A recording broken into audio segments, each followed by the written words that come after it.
Bog svima, dragi svi, dobrodošli u Irena Skro Cafe. Za početak ovog mjeseca pripremila sam jedan zabavan video, jer ovaj mjesec na Patreonu nastavljamo s padežima, tako da ću se truditi držati videe što zabavnijima, ali također i edukativnima.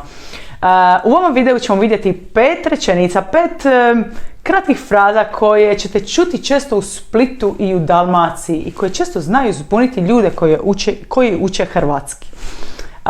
Idemo vidjeti broj 1. Ovdje znači i, kao što dalje i.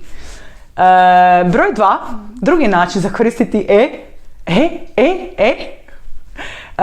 to bi značilo kao i, što je bilo onda, što se dogodilo. Sa samo jednim slovom Broj 3. Kada vam prijatelj kaže nešto što nema baš smisla, ne drži vodu, možete reći mae. Ili broj 4, ista stvar, možete reći ae, kao ma, ne vjerujem ti. I broj 5, taj isti prijatelj može odgovoriti ae, kao pa naravno, da. Znači jedan sasvim normalan razgovor može biti mae, a druga osoba kaže ae.